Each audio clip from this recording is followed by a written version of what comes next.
అందరికీ నమస్కారం. GST latest update IMS invoice management system government return ఫైల్లో తీసుకొచ్చిన నూతన విధానం. ఐఎంఎస్ డాష్ బోర్డ్లో రిసిపియంట్ వ్యూ, సప్లయర్ వ్యూ అని 2 టాస్క్ మనకు ఉంటాయి. రిసిపియంట్ వ్యూలోకి వస్తే సప్లయర్ అప్లోడ్ చేసే ఇన్వాయిస్లు లేదంటే సప్లయర్ సేవ్ చేసే ఇన్వాయిస్లు ఏవైతే ఉంటాయో అవన్నీ కనపడతాయి. వాటి మీద రిసిపియంట్ యాక్షన్ తీసుకోవచ్చు. అలాగే సప్లయర్ వ్యూకి వస్తే సప్లయర్ అప్లోడ్ చేసిన అవుట్వర్డ్ సప్లై ఏవైతే ఉంటుందో వాటి తాలూకా రిసిపియంట్ ఎటువంటి యాక్షన్ చేశారనే సంగతి అవన్నీ మనకి సప్లయర్ వ్యూలో కనపడతాయి. ట్యాక్స్ పేయర్స్ ఏవైతే నార్మల్ ట్యాక్స్ పేయర్ కింద రిజిస్టర్ అయి ఉంటారో వారితో పాటు SEZ units, SEZ developers, casual tax persons వాళ్ళందరూ ఐఎంఎస్ ఫంక్షనాలిటీ ఉపయోగించుకొని మ్యాచింగ్ చేసుకోవడానికి అవకాశం కల్పించింది. ప్రస్తుతం జిఎస్టీ సాఫ్ట్వేర్ మనకి ఎట్లా వర్కౌట్ అవుతుందంటే రియల్ టైం బేస్తో వర్కౌట్ అవుతుంది. ఏదన్నా ఒక ఇన్వాయిస్ కానీ మంత్ స్టార్టింగ్ అయినప్పటి నుంచి మనం సేవ్ చేసినా అప్లోడ్ చేసినా అది అవతల పక్క కౌంటర్ పార్టీ అయిన రిసిపియంట్కి జిఎస్టీఆర్ 2Aలో వ్యూయింగ్ అవుతుంది. వాటితో పాటు ఇప్పుడు రీసెంట్గా ఐఎంఎస్లో కూడా రియల్ టైంలో వ్యూ అయ్యేదాని కోసం గవర్నమెంట్ ఫెసిలిటీ కల్పించింది. ప్రస్తుతం మనకి జిఎస్టీ పోర్టల్లో ఎటువంటి టాస్క్స్ రెగ్యులర్ డీలర్స్ ఉన్నాయంటే GSTR 1 details of outward supply of goods or services, అట్లాగే GSTR 2A auto draft details for availing of ITC, GSTR 2B auto draft IT statement for the month, GSTR 3B month return. ఇప్పుడు వీటికి మధ్యలో IMS invoice management system అనే కొత్త task తీసుకొచ్చింది government. ప్రస్తుతానికి GSTR 2B నిన్నటి వరకు ఎలాగైతే కంటిన్యూ అవుతుందో ప్రస్తుతం కూడా అలాగే కంటిన్యూ అవుతుంది. ఈ ఐఎంఎస్ అనేది సప్లయర్ వ్యూలో ఎలా ఉంటుంది, రిసిపియంట్ వ్యూలో ఎలా ఉంటుంది అనే సంగతి ఒక చిన్న వివరణ ముందు తీసుకొస్తున్నాను. ఎటువంటి ఇన్వాయిస్ లో supplier GSTR 1 IFF or GSTR 1A returns ద్వారా రిపోర్టింగ్ కానీ లేదంటే సేవ్ కానీ చేస్తున్నారో అవన్నీ రిసిపియంట్ కి ఐఎంఎస్ డాష్ బోర్డ్ ద్వారా కనపడతాయి. వాటిని ఉపయోగించుకొని రిసిపియంట్ ఐటీసీ క్లెయిమ్ చేసుకొని జిఎస్టీఆర్ 3 రిటర్న్ ఫైల్ చేసుకోవచ్చు. సప్లయర్ కూడా రిసిపియంట్ ఎటువంటి యాక్షన్ తీసుకున్న సంగతి వ్యూ చేసే కోసం గవర్నమెంట్ ఫెసిలిటీ కల్పించింది. క్యూఆర్ఎంపీ ట్యాక్స్ పేయర్స్ ఎవరైతే ఉన్నారో వాళ్ళు ఇన్వాయిస్ ఫండిషన్ ఫెసిలిటీ ఐఎఫ్ఎఫ్ రిటర్న్ ద్వారా ఇన్వాయిస్లు సేవ్ కానీ ఫైల్ కానీ చేసుకుంటే కరస్పాండింగ్ రిసిపియంట్ కి ఐఎంఎస్ డాష్ బోర్డ్ లో ఇమీడియట్ గా రిఫ్లెక్ట్ అవుతాయి. అవి రిసిపియంట్ కి జిఎస్టీఆర్ 2Bలో డ్రాఫ్ట్ స్టేట్మెంట్ గా కూడా కనపడతాయి. వాటికి ఎటువంటి రికార్డ్స్ ఐఎంఎస్ డాష్ బోర్డ్ లో కనిపించకుండా డైరెక్ట్ గా జిఎస్టీఆర్ 2B అండ్ డైరెక్ట్ గా జిఎస్టీఆర్ 3Bలో ఆటో పబ్లిడ్ అవుతాయంటే non resident tax person input service distributor నుంచి మనం ఏమైనా సప్లైస్ తీసుకున్న ఇంపోర్ట్ ఆఫ్ గూడ్స్, అలాగే RCM records, player supply difference ఉన్న రికార్డ్స్, సెక్షన్ 16(4) కింద టైం లిమిట్ కోల్పోయిన ఇన్వాయిస్లు ఏవైతే ఉన్నాయో అవన్నీ ఐఎంఎస్ డాష్ బోర్డ్ లో మనకు కనిపించవు. జిఎస్టీఆర్ 2B అనేది ప్రతి ఒక్క రెగ్యులర్ డీలర్ కి మంత్లీ జనరేట్ అవుతుంది. ఒక్క క్యూఆర్ఎంపీ కింద రిటర్న్ ఫైల్ చేసే డీలర్స్ తప్పించి క్యూఆర్ఎంపీ కింద డీలర్స్ ఎవరైతే రిటర్న్స్ ఫైల్ చేస్తున్నారో వాళ్ళకి మంత్ 1 మంత్ 2లో జిఎస్టీఆర్ 2B జనరేట్ కాదు. వాళ్ళకి క్వార్టర్లీ వన్స్ మాత్రమే జిఎస్టీఆర్ 2B జనరేట్ అవుతుంది. దాని బేస్ ప్రకారంగానే ఐఎంఎస్ ఆప్షన్ వాడుకొని రిటర్న్ ఫైల్ చేసుకోవాలి వాళ్ళు.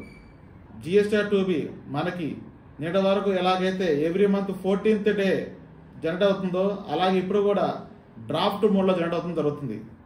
ఈ ఐఎంఎస్ ద్వారా ఎటువంటి యాక్షన్స్ చేయవచ్చు అనే విషయానికి వస్తే యాక్సెప్టెడ్, రిజెక్టెడ్, పెండింగ్ లేదా నో యాక్షన్ ఆప్షన్స్ ద్వారా మనం ప్రొసీడ్ అవ్వచ్చు. యాక్సెప్టెడ్ ఎటువంటి ఇన్వాయిస్లు మనం యాక్సెప్ట్ చేస్తామో అవన్నీ ITC available section of GSTR 2B అనే దగ్గర కనిపిస్తాయి. అలాగే జిఎస్టీఆర్ 3Bలో ఎలిజిబుల్ ఐటీసీ కింద ఆటో పబ్లిడ్ అవుతాయి. రిజెక్టెడ్ ఎటువంటి ఇన్వాయిస్లు మనం రిజెక్ట్ చేస్తామో ఐటీసీ రిజెక్టెడ్ అనే ఆప్షన్ కింద జిఎస్టీఆర్ 2Bలో కనిపిస్తాయి. వీటి తాలూకా ఐటీసీ అనేది జిఎస్టీఆర్ 3Bలో ఆటో పబ్లిడ్ కాదు. పెండింగ్ ఎటువంటి ఇన్వాయిస్లు మనం పెండింగ్ ఉంచుతామో అవి జిఎస్టీఆర్ 2Bలోకి రిఫ్లెక్ట్ కావు. ఐఎంఎస్ ఆప్షన్ వాడుకొని ఫ్యూచర్లో మనం వాటిని యాక్సెప్ట్ ఆర్ రిజెక్ట్ ఆప్షన్ వాడుకొని మనం ఫైల్ చేసుకోవచ్చు. ఎటువంటి రికార్డ్స్ మనం పెండింగ్ పెట్టకూడదు అంటే ఒరిజినల్ క్రెడిట్ నోట్ ఏమైతే సప్లయర్ అప్లోడ్ చేశాడో వాటిని మనం పెండింగ్ ఉంచకూడదు. అలాగే క్రెడిట్ నోట్ని అమెండ్మెంట్ చేస్తూ వాల్యూ ఇంక్రీజ్ చేసిన వాటికి కూడా మనం పెండింగ్ పెట్టకూడదు. వీటితో పాటు క్రెడిట్ నోట్ ఒరిజినల్ దాన్ని రిజెక్ట్ చేసిన తర్వాత దాని తాలూకా డౌన్వర్డ్ అమెండ్మెంట్ ఏమైనా జరిగితే దాన్ని పెండింగ్ ఉంచకూడదు. వీటితో పాటు ట్యాక్స్ ఇన్వాయిస్, డెబిట్ నోట్ మనం యాక్సెప్ట్ చేసి జిఎస్టీఆర్ 3 మనం ఫైల్ చేసిన తర్వాత సప్లయర్ ఆ ఇన్వాయిస్, డెబిట్ తాలూకా వాల్యూ కానీ తగ్గిస్తే దాన్ని కూడా పెండింగ్ ఉంచడానికి కోసం సిస్టమ్ అలౌ చేయదు. డ్రాఫ్ట్ జిఎస్టీఆర్ 2B ఎటువంటి రికార్డ్స్ ని కలిగి ఉంటుందంటే accepted, deemed accepted and rejected records ని కలిగి ఉంటుంది. రిజెక్టెడ్ రికార్డ్స్ అనేది కేవలం జిఎస్ఆర్ 2Bలో వ్యూయింగ్ పర్పస్కి మాత్రమే ఉంటుంది తప్పించి జిఎస్ఆర్ 3Bలో అవి రెఫరెట్ కావు. ఏదైనా సందర్భంలో సప్లయర్ ఇన్వాయిస్ సేవ్ చేసి ఆ ఇన్వాయిస్ని రిసిపెంట్ ఐఎంఎస్ డాష్బోర్డ్ ద్వారా రిజెక్ట్ కానీ చేస్తే సప్లయర్ దాన్ని ఎడిట్ చేసి యాక్చువల్ రికార్డ్స్ని సబ్మిట్ చేసే దానికోసం గవర్నమెంట్ ఫెసిలిటీ కల్పించింది. అలాగే సప్లయర్ ఎవరైతే జిఎస్ఆర్ 1 ఇన్వాయిస్ రిపోర్టింగ్ ఇచ్చి సబ్మిట్ చేసిన తర్వాత దీని తాలూకా ఏదన్నా డీటెయిల్స్ రాంగ్గా ఉన్నప్పుడు రిసిపెంట్ వాటిని కానీ రిజెక్ట్ కానీ చేస్తే సప్లయర్ వాటిని జిఎస్ఆర్ 1A లేదా నెక్స్ట్ మంత్ జిఎస్ఆర్ 1లో అమెండ్మెంట్ ఆప్షన్ ద్వారా సబ్మిట్ చేసుకోవచ్చు. అవన్నీ రిసిపెంట్కి ఐఎంఎస్ డాష్బోర్డ్లో కనిపిస్తాయి. యాక్సెప్టెడ్, రిజెక్టెడ్, పెండింగ్ ఇటువంటి ఆప్షన్స్ ఏమైతే మనం సెలెక్ట్ చేసుకుంటామో వీటిని ఎన్నిసార్లు మనం చేసుకోవచ్చు. వీటికి ఎటువంటి టైం లిమిట్ అనేది లేదు. ఎప్పుడు దాకా చేసుకోవచ్చు అంటే మనం జిఎస్ఆర్ 3 రిటర్న్ ఫైల్ చేసే వరకు చేసుకోవచ్చు. వన్స్ జిఎస్ఆర్ 3 రిటర్న్ ఫైల్ అయిన తర్వాత ఐఎంఎస్ డాష్బోర్డ్ ఆ పర్టికులర్ మంత్ తాలూకు ఫ్రీజ్ అయిపోతుంది. బిఫోర్ ఫైలింగ్ జిఎస్ఆర్ 3B ఎన్నిసార్లు సరే జిఎస్ఆర్ 2Bని రీకంప్యూట్ చేసుకోవచ్చు, రీజనరేట్ చేసుకోవచ్చు. ఎటువంటి రెస్ట్రిక్షన్స్ లేవు. Every month 14 GSR 2B draft generate అయిన తర్వాత ఐఎంఎస్ డాష్బోర్డ్ ద్వారా మనం ఏదన్నా చేంజెస్ కానీ చేస్తే ఖచ్చితంగా GSR 2B recompute option IMS డాష్బోర్డ్లో మనం వాడుకొని ఫైనల్ జిఎస్ఆర్ 2B అవుట్పుట్ని మనం తీసుకొచ్చుకోవాలి. అలాగే తీసుకొచ్చుకున్న తర్వాతే మనం జిఎస్ఆర్ 3 రిటర్న్ ఫైల్ చేయాలి. ఐఎంఎస్ డాష్బోర్డ్లో రీకంప్యూట్ జిఎస్ఆర్ 2B ఆప్షన్ మనం సెలెక్ట్ చేసుకున్న తర్వాత ఎటువంటి ఇన్వాయిస్లు సప్లయర్ అప్లోడ్ చేసి ఫైల్ చేశారో వాటి తాలూకు ఐటీసీ మాత్రమే మనకి జిఎస్ఆర్ 3Bకి వెళ్ళడం జరుగుతుంది. ఎటువంటి ఇన్వాయిసెస్ యాక్సెప్టెడ్, రిజెక్టెడ్ చేసామో జిఎస్ఆర్ 3B రిటర్న్ ఫైలింగ్ అయిన తర్వాత ఐఎంఎస్ డాష్బోర్డ్ నుంచి ఆ డేటా మొత్తం రిమూవ్ అయిపోయి జిఎస్ఆర్ 2Bకి ట్రాన్స్ఫర్ అయిపోతుంది. ఓన్లీ పెండింగ్ రికార్డ్స్ ఏవైతే ఉంటాయో అవి మాత్రమే మనకి ఐఎంఎస్లో కనపడతాయి. ఫ్యూచర్లో వాటి తాలూకా యాక్షన్ మనం తీసుకోవాలి. ఐఎంఎస్లో రిసిపెంట్ తీసుకోవాల్సిన ముఖ్యమైన జాగ్రత్తలు: ఎటువంటి ఇన్వాయిస్, డెబిట్ నోట్ రిజెక్షన్ చేసేటప్పుడు అవి మనదా కాదనే సంగతి జాగ్రత్తగా చూసుకొని రిజెక్షన్ చేయండి. వన్స్ మనదైన ఇన్వాయిస్ కానీ మనం కానీ పొరపాటు రిజెక్ట్ కానీ చేస్తే దాని తాలూకు ఐటీసీ మనకు రాదు. పెండింగ్లో ఉన్న ఇన్వాయిస్లకి సెక్షన్ 16(4) టైం లిమిట్ వర్తిస్తుంది. టైం లిమిట్ బౌండ్ కాకుండా చూసుకొని ముందుగానే ఆ invoice taluka accept or reject ఏదో ఒక యాక్షన్ కంపల్సరీగా మనం తీసుకోవాలి. ముఖ్యమైన విషయం ఏంటంటే జిఎస్ఆర్ 3B రిటర్న్ ముందు మంత్ మనం ఫైల్ చేస్తేనే నెక్స్ట్ మంత్ మనకి డ్రాఫ్ట్ జిఎస్ఆర్ 2B స్టేట్మెంట్ మన వ్యూలోకి వస్తుంది. అలా వస్తేనే ఐఎంఎస్ డాష్బోర్డ్లో మనం కంప్యూట్ జిఎస్ఆర్ 2B ఆప్షన్ ద్వారా ఐటీసీని జిఎస్ఆర్ 3B రిటర్న్కి తీసుకెళ్ళగలుగుతాం.